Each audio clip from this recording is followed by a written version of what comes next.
What's up, guys? Just want to talk about this here little lick real quick. I kind of picked this up. I had to look at some of the nuances of Pancho and Lefty a couple weeks ago, and this was what I figured up for Willie's lick getting into his solo. So, and it may not be note for note, but the principle is going to be the same either way. It's going to be pretty close. So, the main reason I kind of picked this to go over is that he does a good job of going through three of the main chord shapes or chord positions that people tend to learn when they first start. So like you've got your open string position down here with D, your 5th fret A chord shape, and then up here at the 10th fret you got your E shape or your F shape. Just depends on how you think about it. Neither one's right or wrong, they're both correct.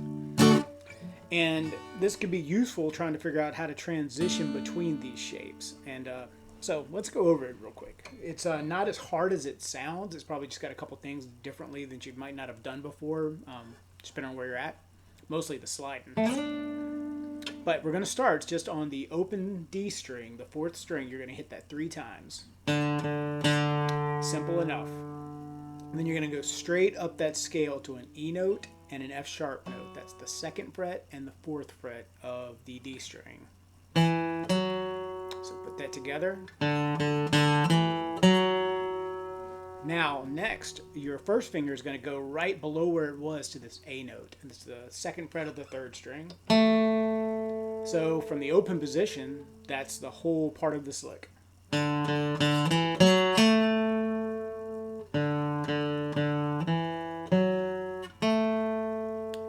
Now, we're going to take this and slide all the way up to the 7th fret, the D note.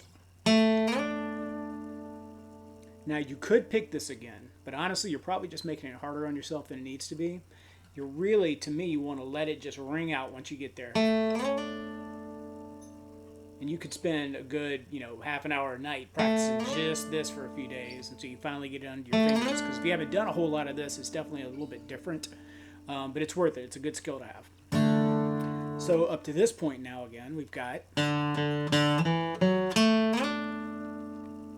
Now from here, the pattern's very similar to what it was down there. We're going to skip a fret and go to the 9th fret and hit this E note.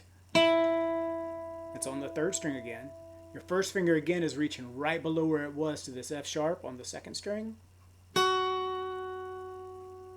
And that's it for the lick in this position. So up to that point again.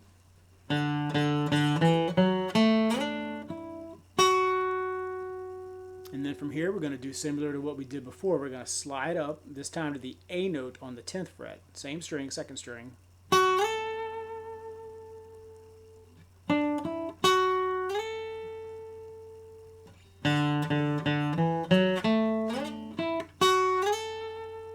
Now we're going to go to the B note on the 12th fret, the B string also, 2nd string.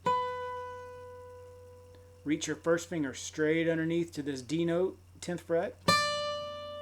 Now here we're going to break the pattern a little bit because we're going to skip this E note just because, well, number one, it's kind of how Willie did it, but also it just kind of makes things flow better and resolve better. We're going to skip all the way up to the 14th fret and hit this F sharp, and then go down the scale to the E note, back to the 10th fret and resolve it at the D, and you want to hit it twice just for time and sake, while you're learning at least.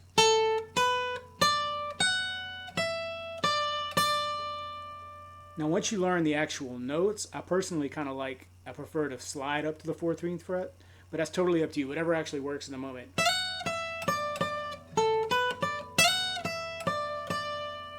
As long as your fingers get it, it's not really that important which finger you get. Sometimes it does matter in, different licks and different scales and stuff. This particular case, whatever you want to grab it. So I'm going to try to take this from the beginning, a little bit slower, and try to make it obvious where my fingers are at. I'll try to, move my hand a little bit and make sure you can see that. So let's go. Go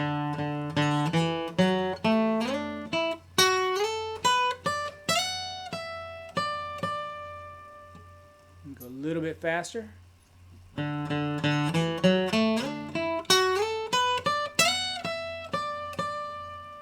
then kind of probably up to regular tempo.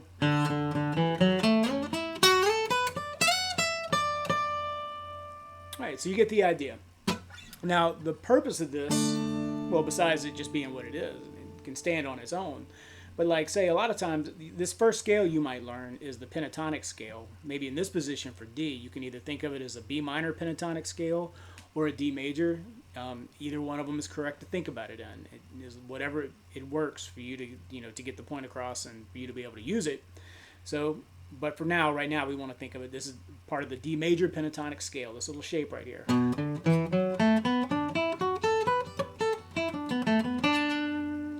I'm not going to get into what to do right here. You can probably look up, Google search, YouTube, whatever, D major pentatonic scale licks at the 7th fret. There's all kinds of little things you can do.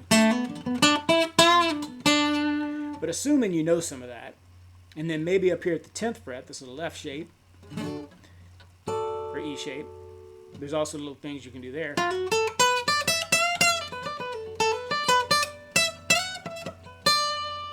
And then you've got licks down here, which this is probably what you learn at first too, is how to do them in the open position. So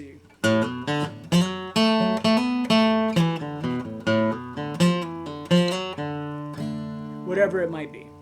So you're playing along here, and you know kind of some stuff to do here, you know some stuff to do there, and you're not sure how to link them together. I mean, it takes a little while to get it under your fingers, but you can do something like this. I'm going to make it up. We'll see how this goes.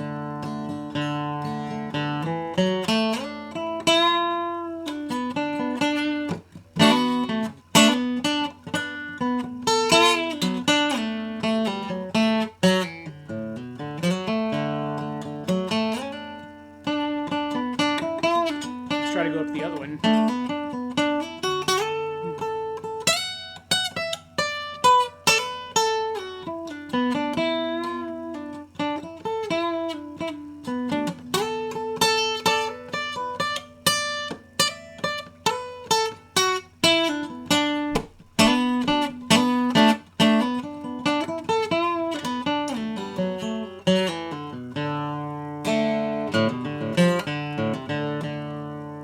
So you get the idea. I wasn't trying to do anything particular, but mostly just demonstrating one way to transition between the spots, and the lick by itself is pretty neat too. So hopefully that helps somebody out there. Appreciate y'all. Thanks, guys.